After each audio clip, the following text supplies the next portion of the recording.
J'ai compris tous les mots, j'ai bien compris, merci.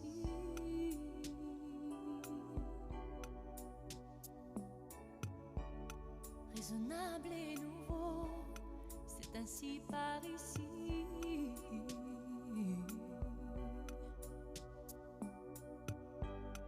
Que les choses ont changé, que les fleurs ont fané, que le temps d'avant, c'était le temps d'avant. Que si tout s'appelasse, les amours s'y passent.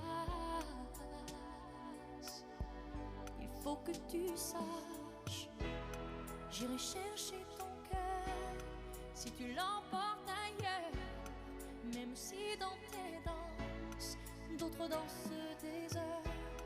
J'irai chercher ton âme dans les froids, dans les flammes. Je te jetterai des sorts pour que tu m'aimes encore. Pour que tu m'aimes encore. Fallait pas commencer, m'attirer, me toucher.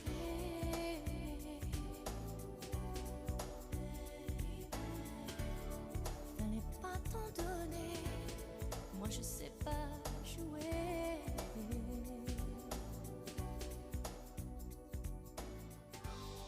On me dit qu'aujourd'hui, on me dit que les autres font ainsi. Je ne suis pas les autres. All you need is love. All you need is love. All you need is love. J'aimerais que, mesdames et messieurs, j'aimerais que vous lisiez bien cette phrase, s'il vous plaît. Vous respirez profondément. On est bien d'accord ? Vous respirez profondément et nous allons introduire ces dernières séquences de fin de matinée et pas des moindres. C'est Virginie qui va nous dire quelques mots sur l'accueil de votre prochain invité. Virginie. Ça fonctionne ? Ouais. Oui.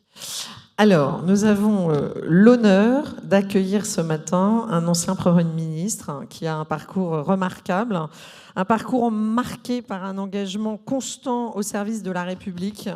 Ancien député de la Manche, il a exercé plusieurs responsabilités ministérielles majeures, notamment comme ministre délégué aux Affaires européennes, ministre du Budget, puis ministre de l'Intérieur. À ce poste, il a notamment eu la responsabilité de la sécurité du pays, dans une période qui était particulièrement difficile et marquée, on s'en souvient, par les attentats terroristes. Peut-être en dira-t-il un mot, ou aurez-vous des questions à lui poser sur ce sujet ?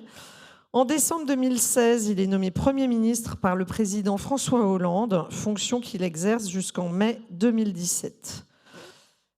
Reconnu pour sa rigueur, son sens de l'État et son attachement profond aux valeurs républicaines, Bernard Cazeneuve est aujourd'hui avocat au sein d'un très, très grand cabinet d'avocats et auteur de plusieurs ouvrages consacrés à la vie politique et à la défense de la démocratie. Nous sommes très honorés de l'accueillir ce matin. Monsieur le Premier ministre, je vous remercie de me rejoindre sur scène. Accueillez Monsieur Bernard Cazeneuve. All you need is love. Bonjour, bienvenue. All you need is love. Love is all you need. Merci beaucoup, Monsieur le Premier ministre. Vous avez souhaité que ce soit un dialogue avec des questions que je vais donc lancer, mais on gardera du temps, bien évidemment, pour les questions venues de la salle.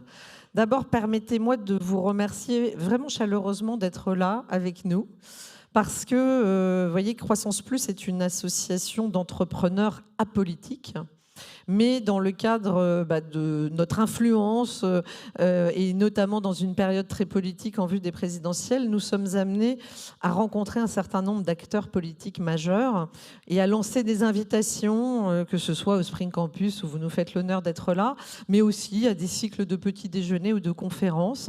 Et malheureusement, je dois vous dire que nous avons un certain nombre d'acteurs plutôt issus de la gauche qui refusent nos invitations. ce qui nous fait de la peine déjà, parce que nous considérons que nous n'avons pas à être ostracisés. Mais au-delà de ça, ici dans cette salle, vous avez des gens qui votent de toutes parts et qui soutiennent des candidats très différents, ou qui n'en soutiennent pas d'ailleurs peut-être. Mais ce qui est intéressant, c'est que vous êtes issus de cette gauche qui n'a pas peur de parler d'économie, n'a pas peur d'avoir une salle qui n'est faite que de chefs d'entreprise. Et à ce titre, je tiens vraiment une fois encore à vous remercier très chaleureusement, et on peut l'applaudir.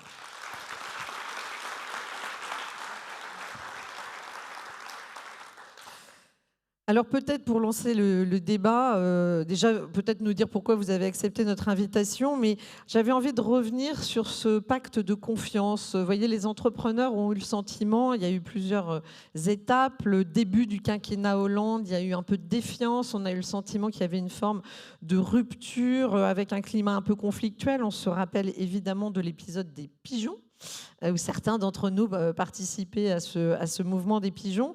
Et puis ça s'est stabilisé avec une fin de quinquennat au contraire très pro-business, et c'est le fameux CICE. Puis le cycle ouvert par Emmanuel Macron a été marqué au début par un optimisme réformateur, mais aujourd'hui ça se termine dans une forme de désillusion pour pas mal d'acteurs économiques, notamment au niveau budgétaire. Et donc la première question que je voudrais vous poser, c'est comment selon vous on peut rétablir un véritable pacte de confiance entre la puissance publique et le monde économique? D'abord, permettez-moi de vous remercier de m'offrir l'hospitalité de ces lieux et de cette réunion, de me permettre de revenir dans cette région dont je sais qu'elle vous est chère, qui m'est chère aussi. J'ai ici des racines et des souvenirs. Et puis merci de me donner l'occasion d'un échange avec les milieux de l'entreprise. Vous me posiez la question de savoir pourquoi j'accepte de venir devant les entrepreneurs. Pour une raison très simple, c'est que je ne sais pas comment on répartit la richesse si l'on est soucieux de solidarité. Si on ne la crée pas, et je ne sais pas comment on la crée en dehors des entreprises, même si l'État peut prendre un certain nombre de dispositions stratégiques pour permettre aux entreprises de disposer d'un cadre global favorable à leur épanouissement, c'est l'entreprise qui, dans la société, crée la richesse. C'est par l'entreprise que passent les dynamiques d'innovation, de transfert de technologie. C'est par l'entreprise que se valorisent les ressources humaines, que l'université forme. Et c'est au sein de l'entreprise que des personnes d'horizons différents, qui ont pu connaître des formations différentes, qui peuvent être issus de milieux sociaux différents, décident d'unir leurs forces et leurs compétences pour essayer de faire en sorte que la richesse soit créée, que les produits soient d'une qualité parfaite. Donc moi j'ai beaucoup d'intérêt pour l'entreprise, j'ai beaucoup d'admiration pour les entrepreneurs. Je ne sais pas comment on crée les conditions du développement d'une société sur le plan social, sur le plan culturel, sur le plan intellectuel, sur le plan scientifique, sur le plan technologique, si on n'a pas une conscience profonde du rôle particulier de l'entreprise. Donc, je suis venu parce que j'avais envie de ces échanges et de ce dialogue. Alors ensuite, vous me dites comment est-ce qu'on crée la relation de confiance entre l'entreprise et le monde politique. Bon, sans remonter à des périodes historiques très lointaines, vous conviendrez avec moi, nous sommes de sensibilités politiques différentes, vous et moi, que quels que soient les gouvernements, la relation entre l'entreprise et le monde politique a toujours été compliquée. Elle a été compliquée parce que notre pays a une relation à la dépense publique qui, encore une fois, quels que soient les gouvernements, j'ai même tendance, sans sectarisme aucun, à penser que lorsque les gouvernements de gauche arrivent, c'est parce que les gouvernements de droite n'ont pas réussi à maîtriser la dépense publique. Ça a été le cas en 97. La dissolution de 97, elle est décidée par Jacques Chirac parce qu'il pense qu'il ne parviendra pas, avec le gouvernement d'Alain Juppé, dans la configuration politique qui prévaut, à créer les conditions du retour à l'équilibre budgétaire permettant l'entrée du pays dans l'euro. Lorsque nous arrivons en 2012, le déficit public est presque de 5%. Et lorsque nous repartons en 2017, le déficit public est, après la loi rectificative budgétaire décidée par Emmanuel Macron, à 2,7, il aurait été de 3 si cette loi de finances rectificative n'avait pas été votée. Donc, je dis cela parce qu'il y a une idée largement répandue que la gauche dépense beaucoup et que la droite économise. Quand on regarde ce qui s'est passé depuis les années 90, les choses sont plus compliquées. Comment créer le pacte de confiance? D'abord, ce qui m'a frappé lorsque j'étais ministre du Budget, ministre des Affaires européennes, dans les relations que j'ai pu avoir peut-être avec certains d'entre vous lorsqu'il s'agissait de l'affaire des pigeons ou du ras-le-bol fiscal ou de toute autre question concernant la relation entre les pouvoirs publics et l'entreprise, les entreprises ont besoin de stabilité. Et elles ont besoin de stabilité à long terme. Même lorsque les mesures prises par les gouvernements sont excellentes, et Emmanuel Macron, dans la première partie de son quinquennat, a pris un certain nombre de mesures qui s'inscrivaient dans la continuité de la politique de l'offre que nous avions engagée et qui étaient destinées à conforter la confiance des entreprises dans la relation qu'elles pouvaient entretenir avec l'État. Je pense à la loi travail, je pense à un certain nombre de dispositions fiscales qui étaient destinées à encourager l'investissement dans des entreprises dans l'innovation. Tout cela était très bien perçu, ça s'inscrivait dans la continuité d'une politique à laquelle il avait participé dans le quinquennat précédent, mais vous avez vu qu'une décision comme la dissolution de l'Assemblée nationale, c'est-à-dire une décision politique qui n'a rien à voir avec les choix économiques qu'on peut faire, peut déstabiliser complètement un pays et saper les fondements d'une politique qu'on a voulu inscrire dans la stabilité et la confiance avec le monde de l'entreprise. Donc la stabilité est fondamentale. Et la stabilité, ça signifie la stabilité sur 3 points. La stabilité politique, je viens d'en dire un mot, la stabilité sur le plan fiscal. Les entreprises, me semble-t-il, sont plus sensibles à la stabilité qu'à des engagements de diminution de la pression fiscale qui ne seraient pas tenus dans la stabilité. Donc la stabilité est fondamentale.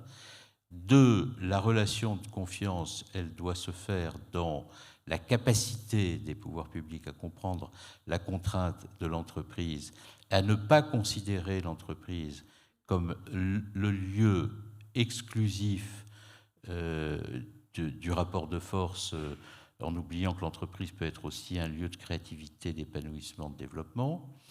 Donc, deuxième point, il faut que la confiance se fasse sur un pacte de stabilité fiscale qui garantisse la capacité des entreprises à investir et à prendre des risques, car le risque n'est possible que dès lors que le risque a pour contrepartie la stabilité. Et troisièmement, il y a la question très importante pour les entreprises du cadre et du contexte réglementaire. Nous sommes dans un pays, la France, je le vois sur de multiples sujets, où nous surtransposons la norme européenne, nous contribuons à durcir la norme européenne, et quand la norme européenne est adoptée, nous contribuons à la surtransposition de la norme. Je prends des exemples extrêmement concrets. Nous avons été très actifs dans le développement des normes ESG. Nous avons été actifs avant même que l'Union européenne ne décide de les adopter. Je pense à la loi relative au devoir de vigilance qui a préfiguré les travaux européens sur CS3D, c'est-à-dire sur la directive vigilance.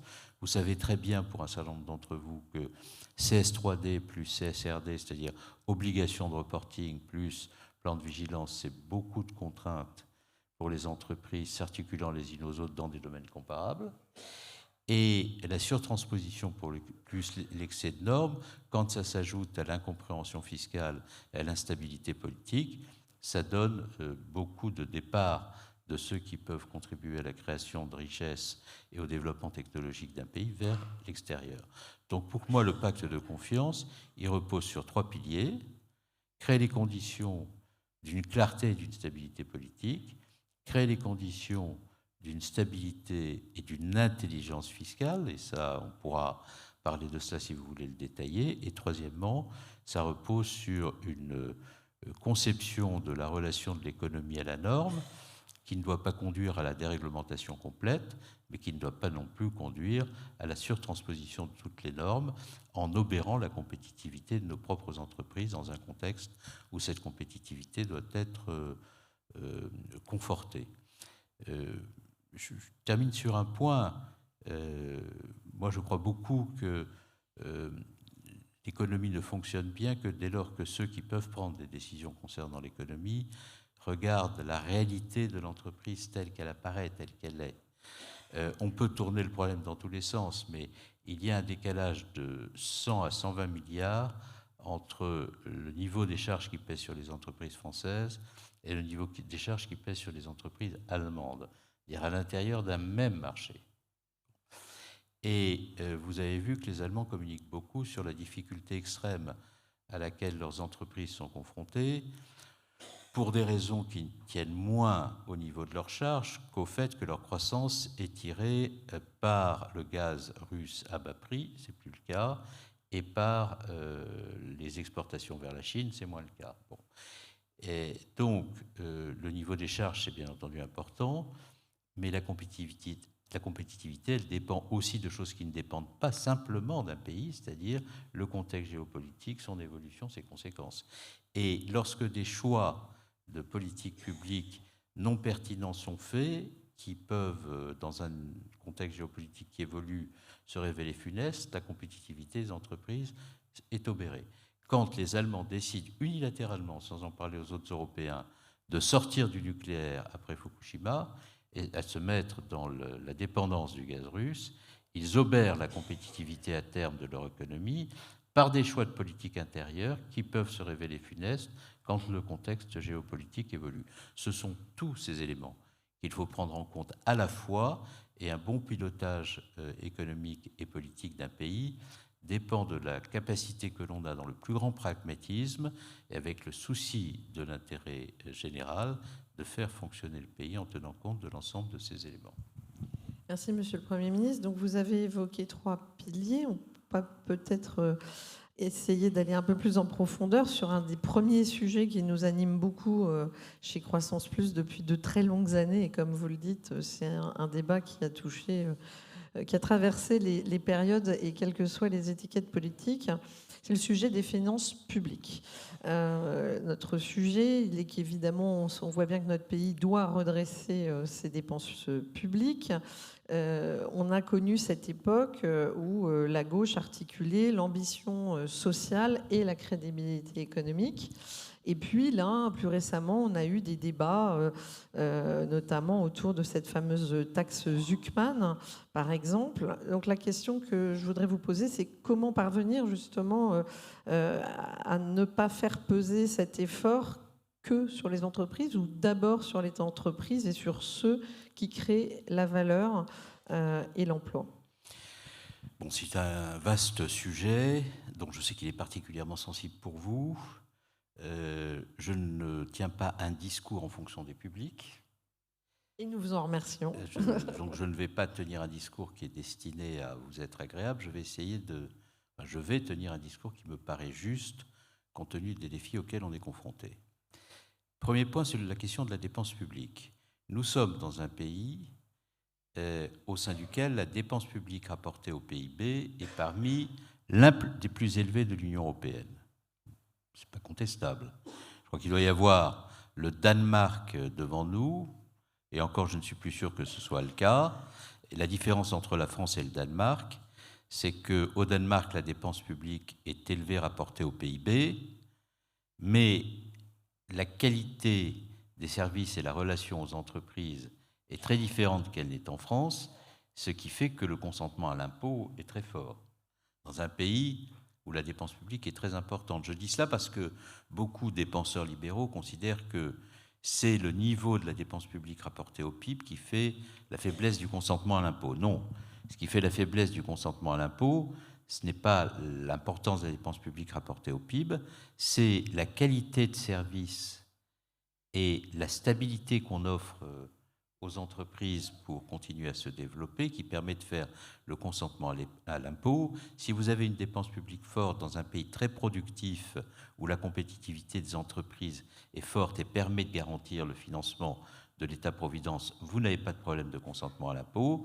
Si vous avez un niveau de dépenses publiques rapportées au PIB très élevé, mais une qualité de service public contestée parce qu'aucun service public ne fonctionne comme il convient, et que par ailleurs, les entreprises qui créent la richesse, qui permettent cette richesse, la répartition, sont totalement étouffées, alors là, vous avez non seulement un problème de consentement à l'impôt, mais vous avez un problème de remise en cause à terme des principes de l'État-providence. Bon. Donc si je suis attaché à ce qu'il y ait une efficacité de la dépense publique et à ce que cette efficacité soit adossée aussi à des principes de maîtrise de la dépense publique, ce n'est pas parce que je suis libéral, c'est parce que, comme on vous l'a peut-être indiqué avant que je n'arrive, je suis social-démocrate et que je souhaite que l'État-providence puisse être financé. Et je pense qu'il n'est pas financé si la dépense publique n'est pas maîtrisée, si la qualité des services publics n'est pas reconnue. Or, non seulement nous avons un taux de dépenses publiques rapporté au PIB important, mais nous ne savons plus financer l'État-providence dès lors que les réformes nécessaires à la maîtrise de la dépense et à son bon fonctionnement ne sont pas garanties. Je vais prendre des exemples très concrets.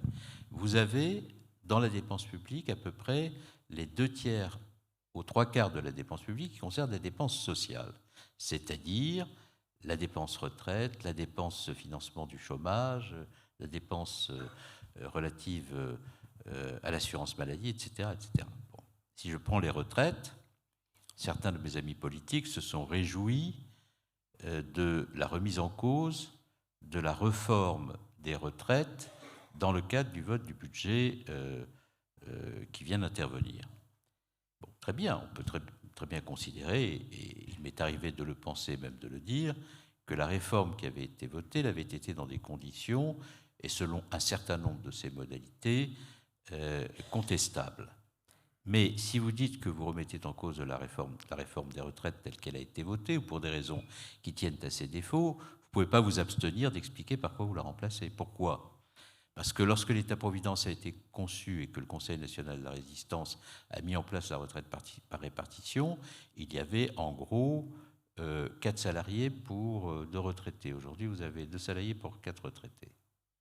Et dans un pays où l'allongement de la durée de vie, et c'est heureux, s'accroît, et où la durée de vie en bonne santé, elle n'est pas modifiée. C'est-à-dire que les gens vivront plus longtemps, mais ils vivront plus longtemps n'étant pas nécessairement en bonne santé. Ce qui pose la question non seulement du financement des retraites dans un pays où il y a moins de salariés, plus de retraités qu'auparavant, et où la durée de vie des retraités s'allonge, et où les problèmes de mobilité, d'accompagnement en fin de vie des personnes âgées obligera à des dépenses publiques nouvelles. Bon.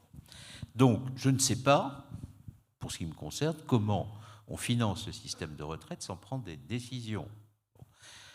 Et ces décisions, compte tenu des blocages de la société française, doivent être à la fois justes et courageuses. Bon. Juste, ça veut dire que ceux qui ont commencé à travailler tôt dans les métiers les plus pénibles doivent pouvoir être garantis de partir rapidement.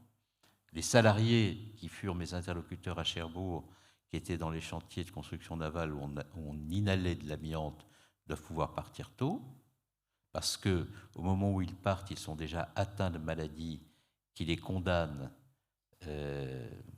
pour un certain nombre d'entre eux, à partir beaucoup plus vite que d'autres. Mais personnellement, je suis dans une profession libérale, avocat. Je ne vois aucune raison de ne pas travailler plus longtemps pour, par mes cotisations, financer la retraite de ceux qui doivent partir tôt. Et je ne vois pas comment on règle le problème global des retraites sans allonger la durée de cotisation. Et vous avez bien vu que ce qui crispe les Français, c'est la question de l'âge pivot, de l'âge de départ.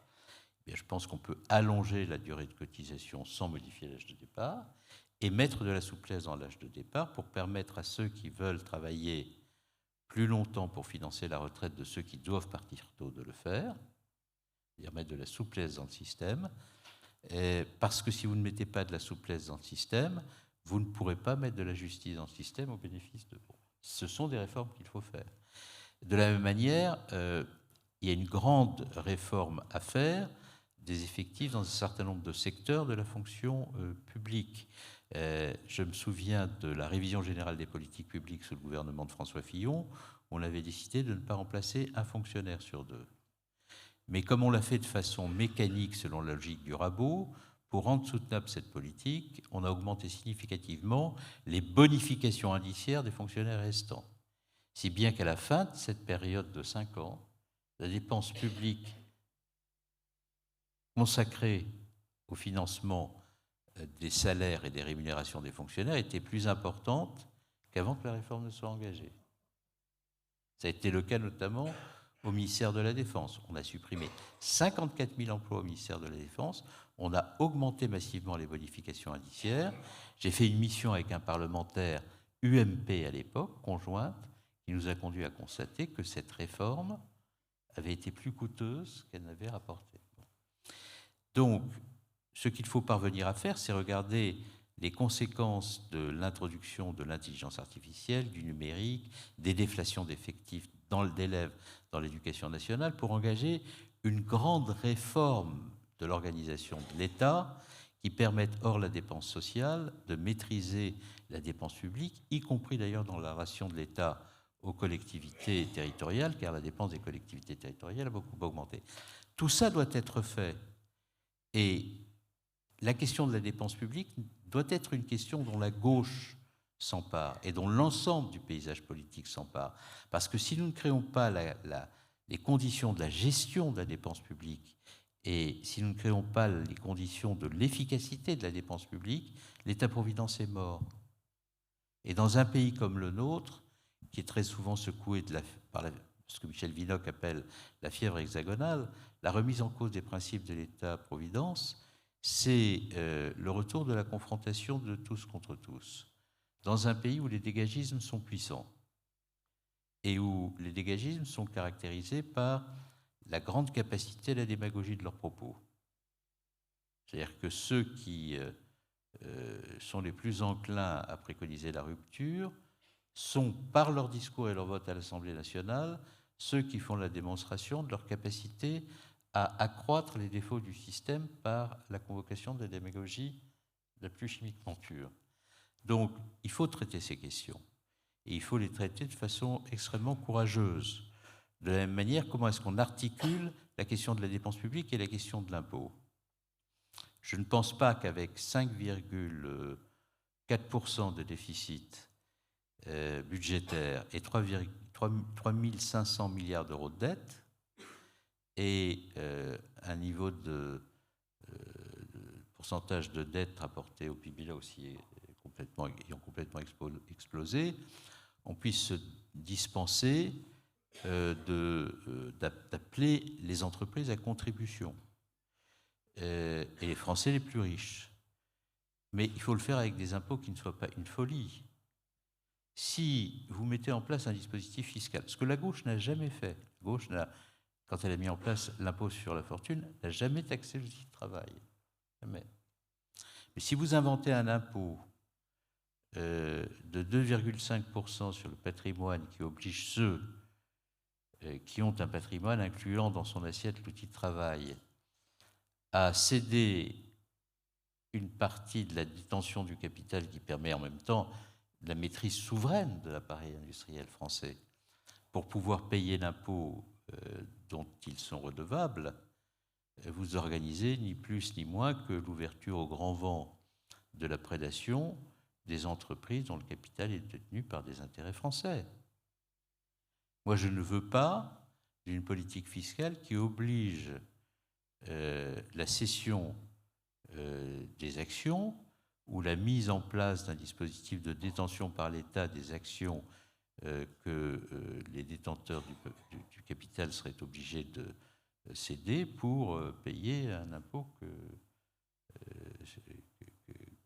qui serait imposé de façon dogmatique ou doctrinale. En revanche, je suis pour qu'on trouve les moyens dans un consensus national, compte tenu de l'effort qui est à faire, on n'y arrivera pas sans effort, de créer les conditions d'une contribution des plus aisés des Français à l'effort de redressement des comptes. Bon.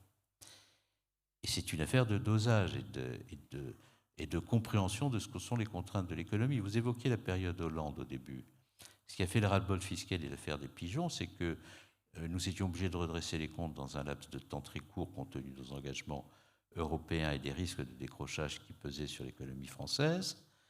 Nous l'avons fait dans un cocktail fiscalité maîtrise de la dépense qui était déraisonnable. et qu'il a fallu corriger après dans des conditions que vous rappeliez. Il ne faut pas refaire ces erreurs. Sinon, ces erreurs créent les conditions de la démotivation du secteur économique, qui, encore une fois, fait la croissance.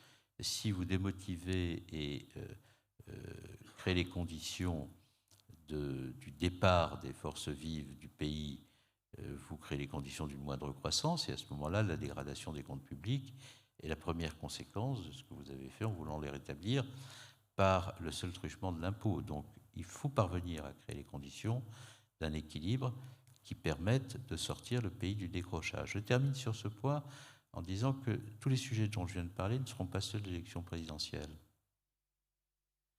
Le sujet de l'élection présidentielle, ça va être, c'est comme ça que je le sens en tous les cas, comment faire en sorte que nous puissions, par les propositions les plus démagogiques, créer les conditions de la cristallisation des votes les plus significatifs pour permettre l'accession au pouvoir, mais une fois que l'élection présidentielle aura eu lieu, les problèmes demeureront. Et si l'élection présidentielle s'est déroulée sans qu'aucun des sujets que je viens d'évoquer ne soit adressé, il y aura après l'élection présidentielle soit un décrochage complet, soit une crise sur les marchés, soit les deux, et les décisions qui auront été rendues nécessaires par l'absence de lucidité des propositions formulées avant que les problèmes n'arrivent rendra la résolution des problèmes très difficile.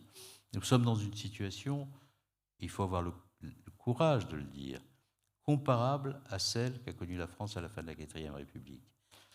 Une situation financière et budgétaire très grave, un système institutionnel effondré, un décrochage industriel et de compétitivité, et nous pouvons redresser cela. C'est possible. La France a connu d'autres épreuves dont elle s'est relevée. Mais pour se relever de ces épreuves, il faut avoir le courage de regarder lucidement le tableau, de dire quels sont les moyens pour sortir de la difficulté et dire que après cet effort, il y a la possibilité du retour du progrès. Progrès industriel, progrès technologique, progrès social, qui ont toujours fait, lorsqu'ils étaient capables de se conjuguer, la grandeur et la puissance de la France au plan international. Merci, Monsieur le Premier ministre. Donc, on a bien en tête votre position sur la fameuse taxe Zuckman.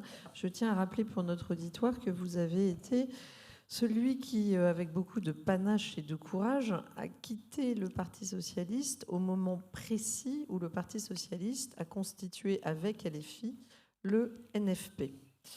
Je ne porterai pas de jugement, si ce n'est que c'est toujours courageux de voir des personnes quitter leur parti dans lequel vous aviez passé énormément d'années. Mais juste un point, Virginie, je n'ai pas quitté le Parti socialiste à ce moment-là parce qu'il proposait Zuckman. J'ai quitté le Parti socialiste parce qu'il s'est allié avec LFI. Oui, bon. tout à fait. Et pour moi, l'alliance avec LFI, ce n'est pas possible une demi-seconde.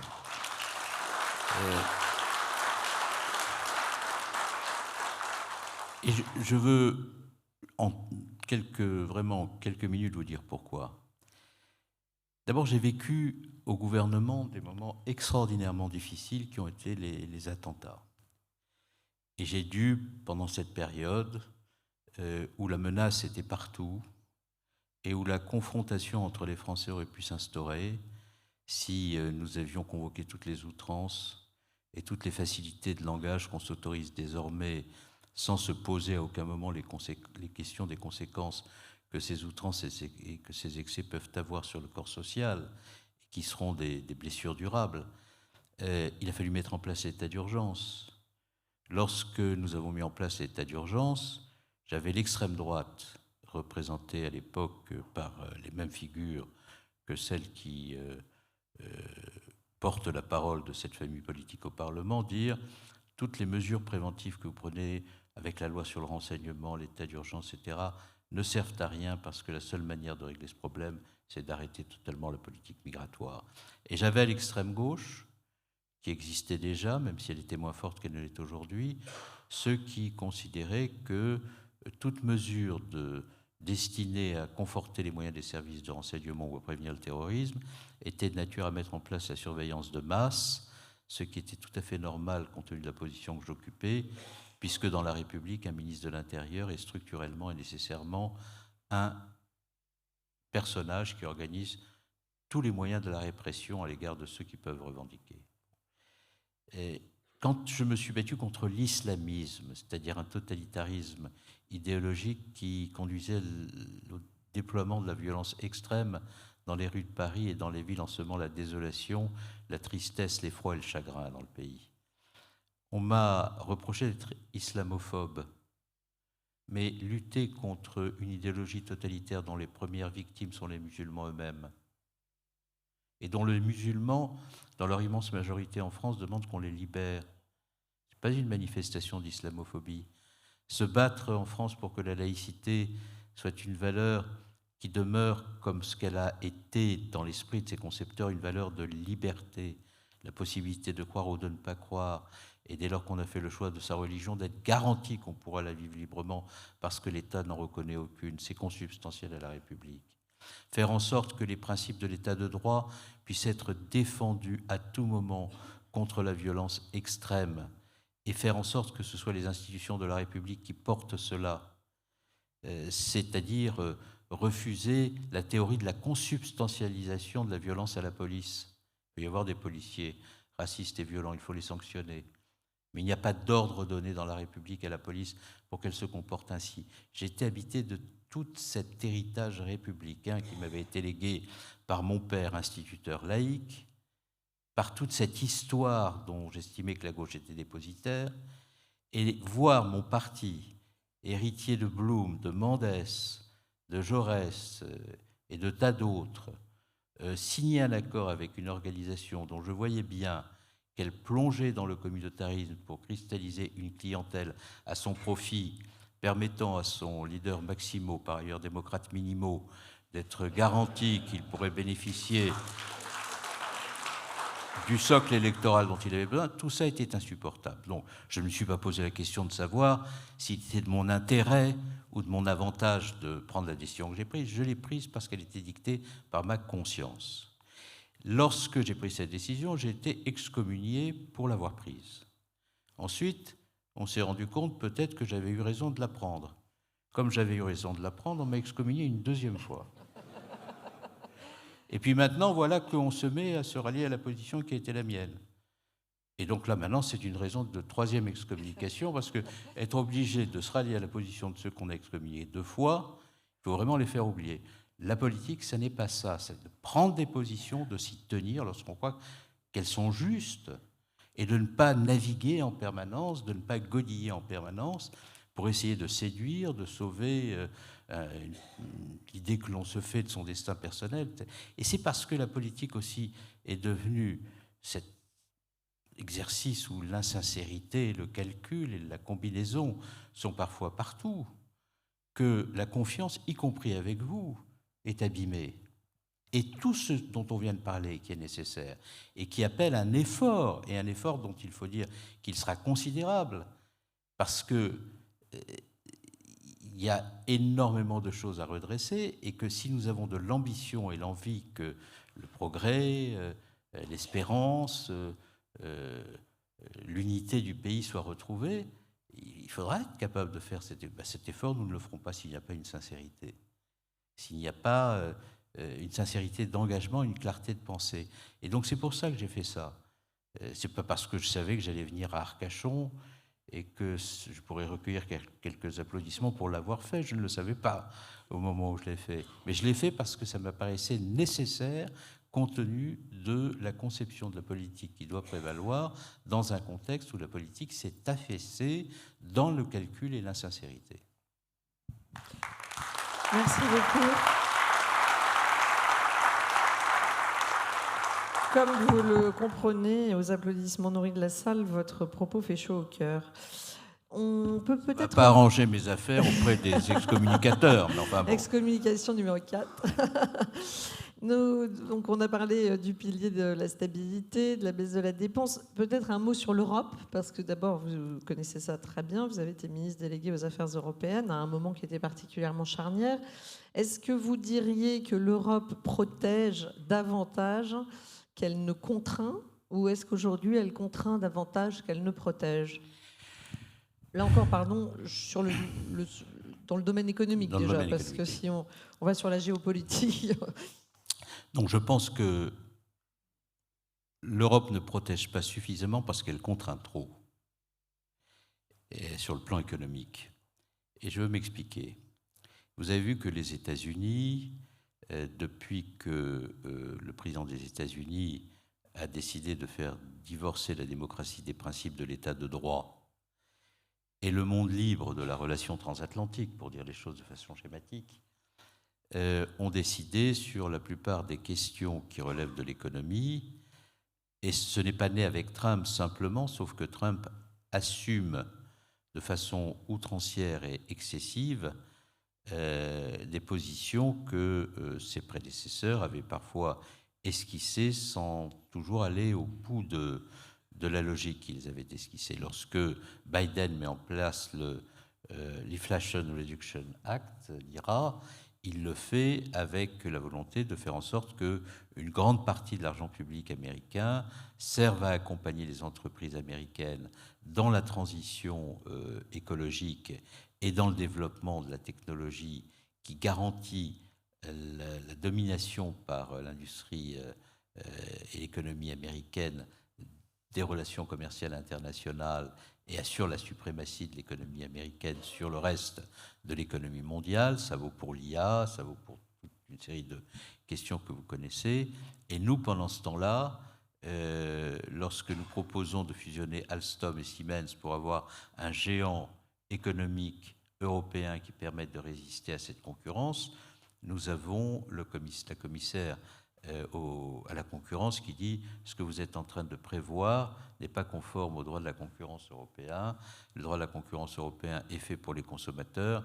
Plus il y a de concurrence dans le marché, plus les consommateurs sont garantis d'eux, en oubliant qu'on est dans un monde géopolitique qui a complètement changé et que nous ne pouvons plus raisonner ainsi. De la même manière, lorsque les Américains font ce que je viens de dire avec l'IRA, nous mettons en place toute une série de normes qui ont un impact considérable sur la compétitivité de l'économie. Je parlais des normes qui ont été appliquées à un certain nombre d'activités agricoles ou de certaines normes ESG, et on découvre avec le rapport Draghi qu'il nous faudrait faire à peu près 800 milliards d'investissements par an pour assurer la compétitivité de l'économie européenne, et que par ailleurs, si nous sommes un continent de normes, là où les autres grandes puissances commerciales et économiques deviennent des continents d'investissement et de compétitivité, nous sommes morts. Donc, la contrainte par cette conception de l'Europe se pensant comme un continent de normes obère considérablement la compétitivité. Là où les autres se protègent, les droits de douane, les normes environnementales ou sociales qui sont utilisées comme un instrument de protection du marché intérieur d'un certain nombre de pays, et utilisation du droit dans un cadre extraterritorial pour limiter les risques de concurrence. Je m'explique. Le DOJ américain, Department of Justice américain, utilise le Foreign Corrupt Practice Act contre les entreprises européennes, concurrentes des entreprises américaines, pour défendre les intérêts souverains américains. Là aussi, ça s'est vu. Lorsque le DOJ s'attaque à Alstom, Alstom est saigné par un niveau d'amende considérable et GE rachète Alstom. Bon. Et quand vous prenez les entreprises qui ont été poursuivies par le DOJ américain au cours des dernières années, vous constatez qu'il y a très peu d'entreprises américaines et beaucoup d'entreprises européennes. Et lorsque Trump prend son executive order concernant le DOJ pour dire au DOJ, vous allez poursuivre maintenant les entreprises européennes et pas les entreprises américaines en matière de corruption, il pousse très très loin la logique de l'utilisation extraterritoriale du droit à l'encontre des entreprises européennes. Donc, l'Europe ne se protège pas assez. Elle ne protège pas assez son marché intérieur, elle ne protège pas assez ses frontières, elle n'utilise pas son droit dans un cadre extraterritorial pour rééquilibrer la relation euro-atlantique. Elle pourrait le faire. L'article 83 du traité de fonctionnement de l'Union européenne permet au juge pénal européen de poursuivre dans un cadre extraterritorial des concurrents qui seraient engagés dans des opérations de corruption d'agents publics étrangers dans les transactions commerciales internationales, etc. etc. Bon. Donc, moi, je suis résolument européen. Je crois beaucoup à ce trésor qu'est le marché intérieur. Je pense que nous aurions beaucoup à faire en matière de modernisation du marché des capitaux européens, notamment. Mais je ne suis pas naïf. Et je pense que nous serions bien inspirés en Europe de protéger les entreprises du marché intérieur avec autant de détermination et de pugnacité que le font les Américains ou les Chinois à l'égard de leurs propres entreprises, ce que nous ne faisons pas et qui explique une grande partie du dégagisme qui s'empare des pays européens à l'égard des gouvernements pro-européens. Nous avons quelques industriels dans la salle, donc je pense qu'ils vont s'empresser de vous poser une question sur la réindustrialisation. Mais juste avant de terminer, moi j'avais encore une question pour relier à notre thème. Comme vous l'avez vu, au All You Need Is Love, repensez à la phrase de Gérard Collomb, nous vivons côte à côte, peut-être un jour vivrons-nous face à face. Vous avez vous-même été ministre de l'Intérieur. Que pensez-vous de ceux qui craignent que dans l'état actuel de la société française, nous soyons à la veille d'une potentielle guerre civile? Bon, moi je pense qu'il y a des acteurs politiques français qui ont intérêt à l'affrontement de tous contre tous. Ce qui m'inquiète beaucoup dans la période où nous nous trouvons, c'est que ceux qui ont intérêt à l'affrontement de tous contre tous dominent le paysage politique. Entre l'extrême droite et les différentes formations qui la composent et l'extrême gauche, centrée autour d'une formation politique, avec autour d'elle toute une série d'autres formations politiques qui se laissent impressionner par sa domination politique et intellectuelle. C'est ce que je reproche à une partie de la gauche, c'est de ne pas rompre, de ne pas faire le travail de réflexion politique, de réflexion idéologique et intellectuelle qui permettent d'inverser le cours des choses. Mais vous avez près de 50% des Français qui s'apprêtent aujourd'hui à voter pour des organisations dégagistes, si ce n'est pas davantage. Bon. Et ces organisations, elles ont pour caractéristique principale de se nourrir l'une l'autre de leurs excès et leurs outrances. Dans la critique très forte que j'ai formulée à l'égard de cette alliance conclue avec LFI, il y avait aussi la conviction profonde que j'avais que les comportements d'LFI, les thèses développées par LFI, fabriquaient du vote Rassemblement national dans des quantités absolument considérables, industrielles. Et donc tous ces gens sont dans une divergence politique importante, mais dans une connivence politique tout aussi importante que la divergence, parce que les uns nourrissent les autres. Et ça, c'est porteur de confrontations considérables. Deuxièmement, ce qui faisait l'unité et l'indivisibilité de la République, c'est-à-dire la laïcité, le rôle particulier de l'école comme le creuset de la formation de citoyens libres, se reconnaissant les uns les autres comme appartenant à une même civilisation humaine, est en train d'être perdu de vue. Moi, je suis un ardent militant de la lutte contre le racisme, l'antisémitisme, la violence. Mais ce qui fonde ce combat, chez moi, comme chez des millions de républicains français, c'est l'universalisme français, c'est-à-dire le fait que nous considérons que l'égalité des individus face au droit, que le respect des principes de l'état de droit, que la reconnaissance de droits semblables à des individus très différents, issus de cultures, de religions très différentes, est le fondement du pacte républicain. Moi, je ne vois pas ceux qui peuvent appartenir aux minorités en France comme des gens différents de ce que je peux être moi-même. Je les vois comme mon prochain.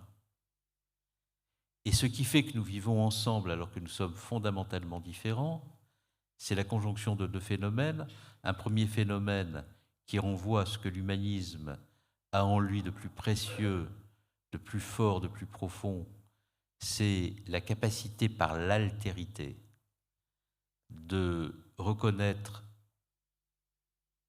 en son prochain une part de ce que l'on est soi-même, et ce qui fait que le racisme, l'antisémitisme sont impossibles pour quiconque est dans l'altérité humaniste, c'est qu'on ne peut pas concevoir de commettre à l'égard d'autrui une violence qu'on ne pourrait pas supporter, devoir appliquer à soi-même.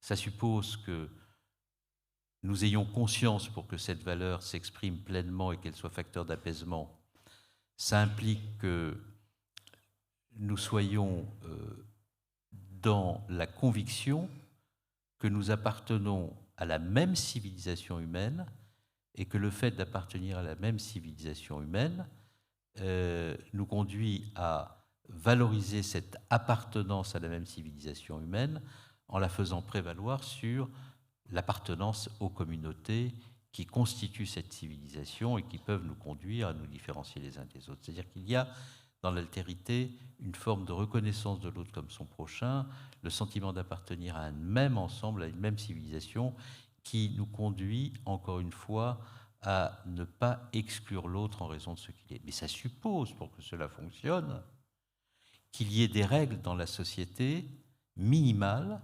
communes, que nous reconnaissons comme étant supérieures à toutes les règles communautaires, religieuses et auxquelles nous sommes prêts à nous soumettre en raison de nos appartenances. Si les règles de nos religions ou les règles de nos appartenances philosophiques, nous considérons qu'elles doivent prévaloir sur toutes les règles du vivre ensemble qui permettent l'altérité, il n'y a plus de vivre ensemble. Il n'y a plus d'unité et d'indivisibilité de la société. Et donc, moi, je suis un universaliste. Et c'est la raison pour laquelle je combats le communautarisme.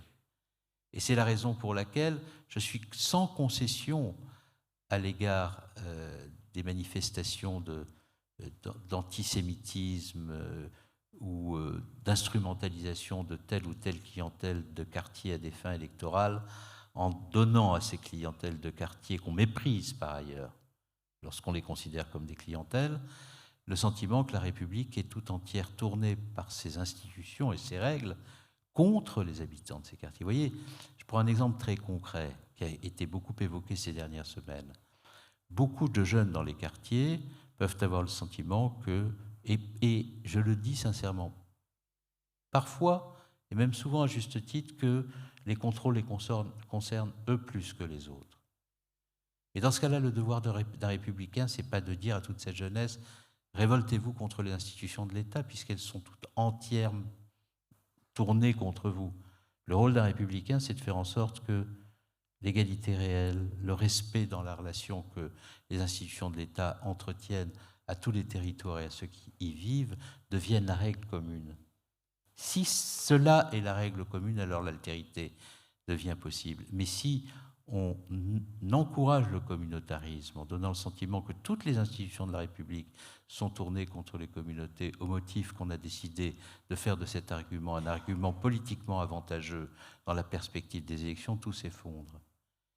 Et c'est parce que nous sommes confrontés à cet affaissement politique et moral que l'affrontement de tous contre tous est possible.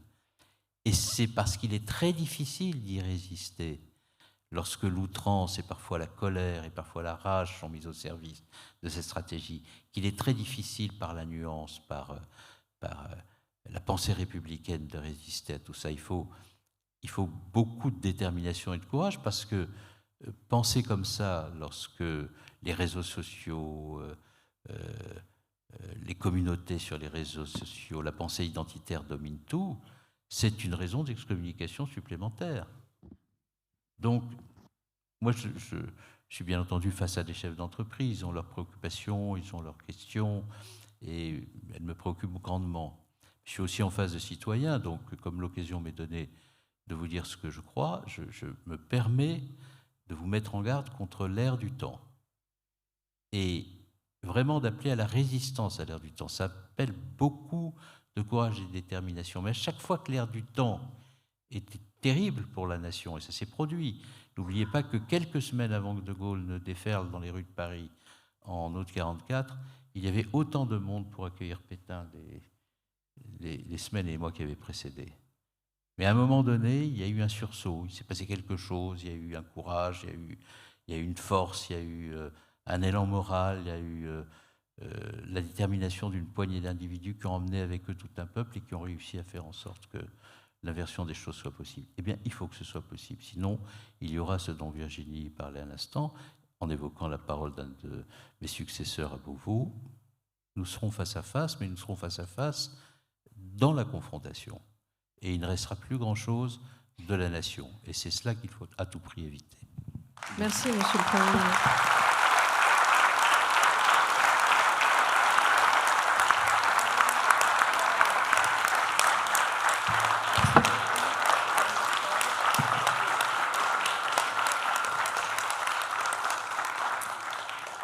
Merci, Monsieur Cazeneuve, d'avoir accepté cet échange. La règle du jeu ici, c'est que l'on balance un micro dans la salle, il n'y a pas d'autre mot, et que la personne qui a le micro peut vous poser une question, évidemment. J'ai vu plein de mains levées, mais lui, il a levé les deux. Merci, pensez pour Philippe Croizon. Monsieur le Premier ministre, merci infiniment, vous nous avez fait un bien fou. Vraiment, on a bu vos paroles. Donc, je vais être très court. Ne nous menacez pas. La course de petits chevaux est lancée. Donc, j'ai deux questions. Nous, on attend tous un père de la nation, on attend un De Gaulle, on attend un Rueff, on attend un Pompidou, enfin certains d'entre nous, peut-être pas tous. Un gestionnaire, quelqu'un qui tienne les comptes et qui nous donne confiance. C'est aussi simple que ça. Après, qu'il soit social-démocrate, qu'il soit libéral, conservateur, à la limite, peu importe. Ma question, elle est double. C'est quel est votre pronostic, Monsieur le Premier ministre? On est à 1 an, donc la course des chevaux est lancée. Donc forcément, c'est un des chevals qu'on connaît qui va prendre le lead. Donc ça, quel est votre pronostic? Et deuxièmement, quel est votre souhait? Est-ce qu'on aura une saison 2 Cazeneuve en 2027? Merci. Mais il faudrait qu'il y ait une saison 1. Mais le fait qu'il n'y ait pas eu de saison 1, ça peut aider beaucoup. Vous avez une annonce à faire? Non. Non, je ne vais pas aller au-delà, parce qu'après, on va passer de l'excommunication aux ennuis.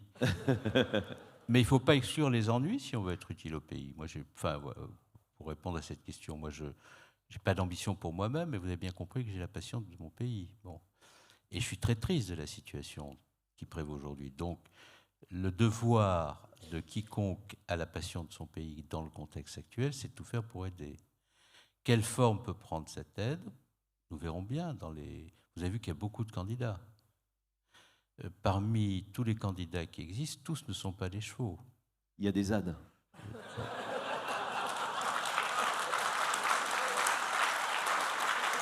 S'il y a des journalistes dans la salle, je demande à ce que ce propos ne me soit pas imputé. Je suis moi-même journaliste, c'est pour ça que je le dis. Très bien. Donc, je pense que ce qu'il faut faire, c'est essayer d'exprimer une vision et un projet.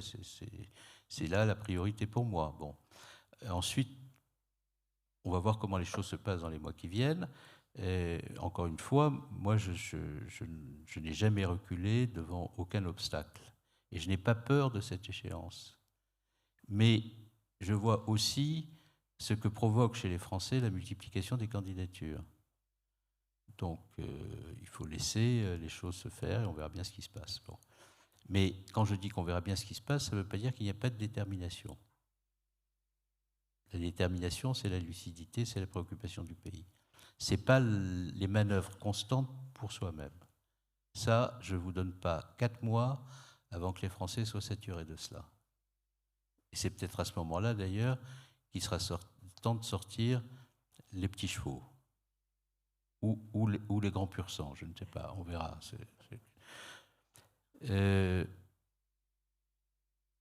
Bon, pour le reste,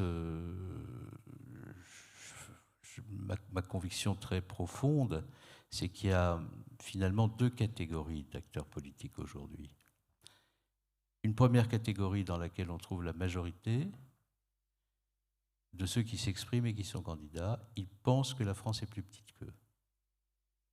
C'est la raison d'ailleurs pour laquelle ils pensent pouvoir être candidats. Puis il y a une petite minorité de ceux qui pensent que la France est beaucoup plus grande qu'eux, et c'est la raison pour laquelle, avant d'être candidat, ils réfléchissent. C'est parmi cette deuxième catégorie qu'il faudra trouver le cheval. Voilà. Merci pour cette réponse. Attendez, la boxe a circulé. Juste un petit mot, on est en famille, comme disent dans l'oreille par rapport aux contraintes logistiques de M. Cazeneuve et son départ, comme disent dans l'oreille. Juste un commentaire. C'est très bizarre, votre micro. Hein. Oui, exactement. On lance comme ça. Oui, mais vous savez, ce sont des gens bizarres. Vous vendez des exemplaires de ces micros? Alors, je le fais, et ça dépend. En fait, chez Mélenchon, ce sont des blocs de béton que l'on envoie. Bien sûr. Et donc voilà. Bonjour monsieur, je vous invite à vous présenter, à montrer votre t-shirt, s'il vous plaît. Oui, non, tout le monde l'a déjà vu, Francis Lelon. Merci pour votre présence. Moi, j'ai une réflexion depuis un moment, c'est qu'on a l'impression qu'il y a une réforme majeure dont plus personne ne parle, c'est la réforme de l'État. C'était dans ce que proposait Macron quand il est arrivé, ça n'a jamais été fait. Et pour vous donner un exemple très concret, moi je suis ambassadeur de l'IA en France, nommé par l'ancienne ministre Clara Chapas, qui était très bien à son poste. Depuis qu'elle est partie, c'est la Driette qui a repris le sujet et il ne se passe plus rien. On fait des réunions à n'en plus finir et on voit bien que la transmission entre la volonté politique et l'administration, c'est très compliqué. On a la chance d'avoir l'IA qui arrive aujourd'hui. Les députés anglais ont mesuré l'impact de l'IA, c'est 30 milliards d'économies sur l'administration anglaise d'ici 3 ans. Qu'est-ce qu'on attend chez nous pour profiter de cette réforme et d'allier peut-être la réforme de l'État avec l'arrivée de l'IA dans l'État pour faire ces optimisations dont Merci on a tant Francis. besoin. Monsieur Cazeneuve. Il n'y a pas de pensée dans l'actuel pouvoir de l'État et de sa réforme. Dans ceux d'avant non plus. Comment? Chez ceux d'avant non plus. Non, on ne peut pas dire ça. Il y a eu des erreurs de fait dans les gouvernements précédents sur la réforme de l'État, mais il y avait une pensée. Quand, sous le gouvernement Sarkozy-Fillon, on met en place la révision générale des politiques publiques, ce n'est pas simplement le non-remplacement d'un fonctionnaire sur 2, c'est une réflexion engagée dans chaque administration qui a donné des résultats contrastés. Mais par exemple, quand il est décidé de mettre en place la mutualisation des moyens civils de la défense à travers les bases de défense, ça fait l'objet de débats à l'intérieur des armées. C'est destiné aussi à rendre soutenable la suppression des 54 000 emplois dont j'ai parlé, mais il y a quand même une réflexion et un pilotage. Il y a des missions d'information parlementaire qui contrôlent l'État. Bon, lorsqu'on met en place la modernisation de l'action publique sous le gouvernement de François Hollande, en commençant à essayer de mesurer l'impact de la numérisation sur le fonctionnement de l'administration. Je prends un exemple très concret que j'ai eu à vivre au ministère de l'Intérieur. Vous savez que quand vous faites le renouvellement de vos papiers d'identité lorsque vous les perdez ou lorsqu'ils sont arrivés à expiration, vous fournissiez systématiquement à chaque fois les mêmes papiers, les mêmes photos, etc. Bon, les mêmes empreintes digitales. J'avais préconisé que pour le renouvellement des pièces d'identité, on pu mettre en place un dispositif de centralisation des données biométriques des citoyens français, ce qui permettait de gagner à peu près 5000 emplois par cette stratégie qui était de numérisation au ministère de l'Intérieur. Et comme on me demandait d'en restituer 1500, j'avais proposé que le solde entre ce qu'on me demandait de restituer et ce que je gagnais par la numérisation puisse être utilisé par moi pour moderniser les services. J'ai été confronté à le problème, c'est que Bercy m'a dit « Ah, comme vous avez réussi à proposer une solution qui permette de rendre beaucoup plus d'emplois que nous ne vous l'avions demandé, nous allons les prendre tous. » Bon, ça a été un bras de fer très dur qu'on a gagné pour partie. Et deuxièmement, j'étais confronté à un problème avec toute une série d'acteurs, y compris d'ailleurs un membre du gouvernement qui était ministre du numérique, sur le thème la centralisation de toutes les données à l'intérieur d'une même base par l'État pose un problème de relation liberté publique considérable, ce qui était un vrai sujet. Bon. Mais il y avait une pensée, vous voyez. Je suis convaincu que le mouvement dont on a parlé de modernisation, de maîtrise de la dépense publique ne peut pas se faire sans une réflexion très profonde sur l'impact de l'intelligence artificielle, de la numérisation sur l'organisation des services de l'État, sans une vague de déconcentration permettant de réorganiser la relation entre l'État central et l'État déconcentré en raison de ce que la numérisation permet, et troisièmement, sans repenser la relation de l'État aux collectivités territoriales, c'est-à-dire quelle décentralisation, comment organise-t-on les strates de collectivités aujourd'hui compte tenu de leur nombre, etc. Cette grande réforme-là, elle est nécessaire à la modernisation du pays. Elle est effectivement, dans son ampleur, sa profondeur, ses effets telluriques, de la même dimension que ce qu'ont fait Rueff, Armand, Pompidou, etc., au début de la période de Gaulle. C'est pour ça que je considère qu'on est dans une période assez comparable à celle de la fin de la IV République. Le mouvement à faire doit être de cette ampleur-là. Et par ailleurs, ce mouvement-là ne peut pas se faire sans un pacte national mobilisant tous les acteurs, c'est-à-dire sans une relance. J'en ai pas dit un mot, mais j'y crois beaucoup, sans doute parce que je suis politiquement là où je suis, sans une relance de la relation avec les syndicats réformistes, la relance de la politique contractuelle. Merci, je vais prendre une dernière question dans la salle. Bonjour monsieur, vous avez le micro, je vous invite à vous présenter. Thibaut Bestoil. Oui, bonjour. Le catchbox va fonctionner, ce sera la dernière question. Bonjour, monsieur le Premier ministre. Thibaut Bestoil, Board Value. J'avais eu l'occasion de vous entendre sur un sujet qui paraît un peu technique, mais qui me semble avoir des conséquences importantes sur la vie démocratique. C'est la HATVP, Haute Autorité de la Transparence pour la vie publique, qui a tendance à faire baisser en fait, le niveau des politiques et décourager les talents de venir en politique. Et quel niveau de priorité vous accordez à cette réforme si vous venez aux responsabilités ? Je crains que on n'ait pas eu besoin de la HATVP pour faire le travail dont vous venez d'indiquer la direction. Bon, la HATVP, par ailleurs, alors c'est moi qui ai porté cette loi au Parlement, on l'oublie, hein, mais d'ailleurs, si vous ne l'aviez pas oublié, vous n'auriez peut-être pas osé me poser la question pour me faire de peine, mais... Laissez partir votre invité avec ça, cher Thibaut, c'est pas bien. Mais c'est moi qui ai fait... Non, mais on va remettre la catchbox. Je plaisante, mais pourquoi est-ce qu'on a fait cette réforme ? On a fait cette réforme parce que j'étais membre de ce gouvernement et j'étais très choqué de cela. Nous étions dans un contexte où le ministre qui était en charge de la lutte contre la fraude fiscale avait quelques caractéristiques particulières qui le rendaient peu légitime à conduire cette action. Bon. Et c'est moi qui lui ai succédé à Bercy. Ah. Je lui ai succédé à Bercy dans un contexte où nous devions recréer les conditions de la confiance. Bon. Et la Haute Autorité pour la transparence de la vie publique, elle a eu des avantages, mais elle pose des problèmes. Les avantages qu'elle a eus, c'est de créer les conditions de la déclaration des conflits d'intérêts, de la transparence sur le patrimoine. Je pense qu'on n'avait pas obligation de rendre les patrimoines publics pour être garanti qu'ils n'avaient pas été augmentés au terme de mauvaises manières faites par les élus ou les administrations ou les hauts fonctionnaires publics, mais on a fait quelque chose qui était utile. On est peut-être allé trop loin dans le caractère suspicieux et décourageant d'un certain nombre de volontés. Puis il y a eu la limitation du cumul des mandats aussi, qui a été un élément qui n'a pas... Vous savez, moi, je me souviens quand j'étais élu député en 97, il y avait au Parlement Pierre Mauroy, Raymond Barre, de grands élus qui étaient de grands députés maires. Bon. Quand vous avez été longtemps maire d'une grande ville ou d'une ville moyenne, que vous avez fréquenté des citoyens, vous ne légiférez pas comme quand vous êtes un député Instagram ou numérique. C'est pas du tout la même culture, c'est pas du tout la même approche.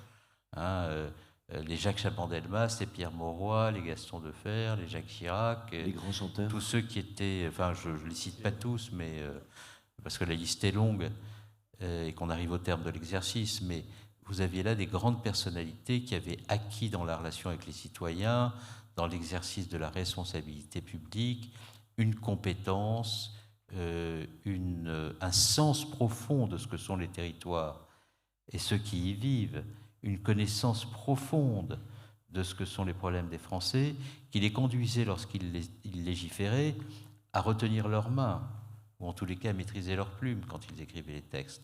ou quand ils intervenaient dans la sollicitation du gouvernement. Je pense que la limitation du cumul des mandats était de ce point de vue-là une mauvaise idée. Mais, et nous avons, c'est très intéressant à analyser d'ailleurs, nous avons pris beaucoup de dispositions que les Français ne nous réclamaient pas, mais que nous prenions pour nous rassurer du désamour qui commençait à poindre. C'est-à-dire que pour être regardé par eux avec un minimum d'affection, parce que all you need is love, hein, bon, y compris en politique parfois, vous preniez des dispositions que les Français ne vous demandaient pas, mais dont vous pensiez qu'ils vous feraient aimer d'eux. On a fait beaucoup de bêtises avec cette logique-là. Beaucoup. Et je vous laisse terminer là-dessus. Et donc, il ne faut jamais en politique prendre des... Ça, c'est un trait d'une pente très contemporaine qui est la pente de la narcissisation de la vie politique. Comme vous regardez, comme dans un miroir dans les réseaux sociaux, et que ces réseaux sociaux sont quand même très immatériels par rapport au contact que vous pouviez avoir directement avec les Français quand vous étiez élu d'un territoire, vous faites beaucoup de choses qui sont destinées à vous sevrer de cette pente narcissique. Et vous faites beaucoup de choses qui ne sont pas dictées par les nécessités du moment. Et vous faites beaucoup de choses qui sont dictées par la volonté que vous avez de vous faire aimer de ceux qui vous regardent à travers ces réseaux ou à travers la télévision jadis. Or, ce n'est pas comme ça qu'on dirige un État. On dirige un État, bien entendu, en étant très à l'écoute de son peuple et très en relation, je disais tout à l'heure, le mot tellurique, c'est vraiment ça, très en relation avec les ondes qui peuvent traverser un peuple. Mais on ne fait pas de la politique avec la volonté de faire des choses qui sont flatteurs pour soi, au motif qu'elles pourraient être attendues du peuple qui ne nous a rien demandé. D'ailleurs, quand le cumul des mandats est intervenu, j'étais à l'époque ministre et élu encore à Cherbourg, quand je me rendais dans mon territoire le week-end, les gens me disaient « mais on va le faire, mais ce ne sera pas pour vous. Hein. » Ben, je dis « si, ça sera pour tout le monde. » « Ah ben non, mais nous, on ne veut pas. » Mais c'est comme ça partout, vous voyez, donc voilà. Merci beaucoup, votre invité. Merci, Monsieur le Premier ministre.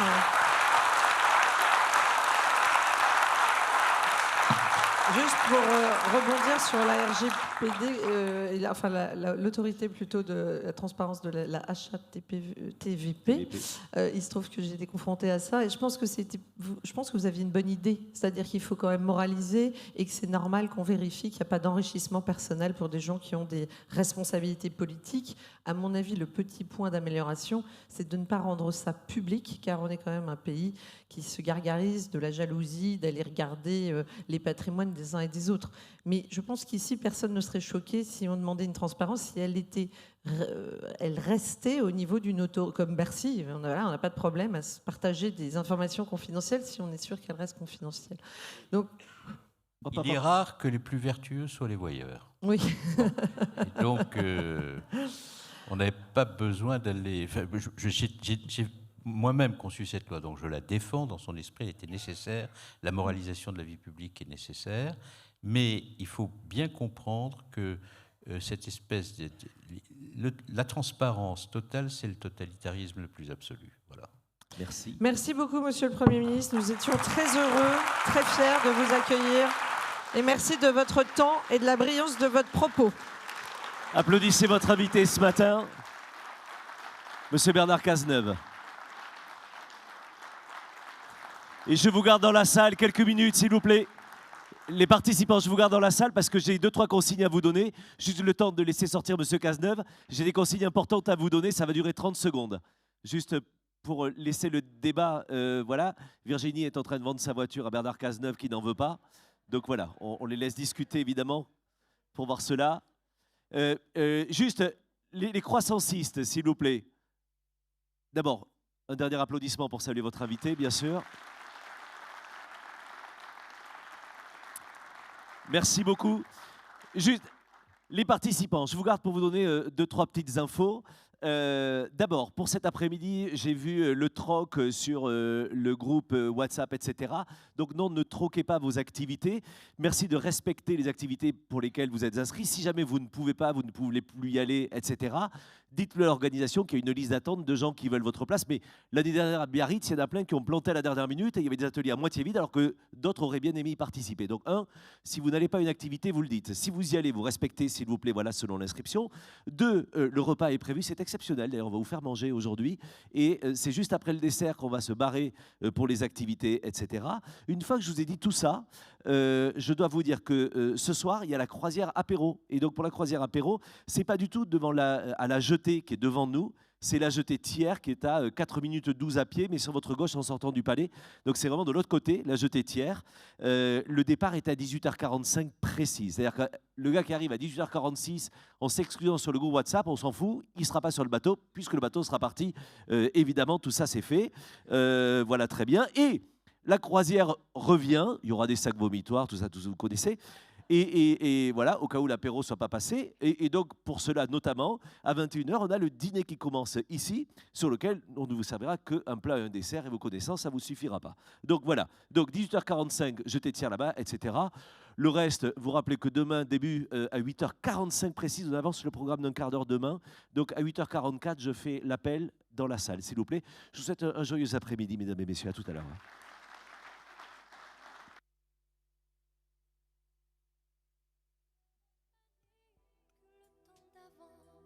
C'était le temps d'avant, que si tout s'appelasse, les amours s'y passent.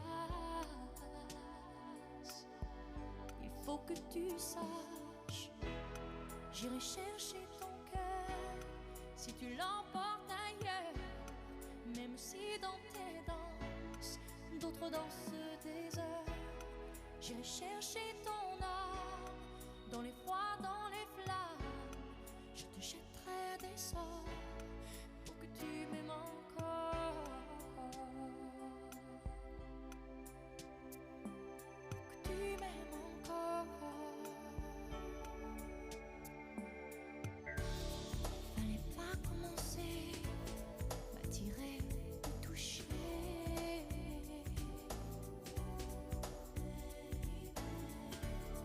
Fallait pas t'en donner, moi je sais pas jouer.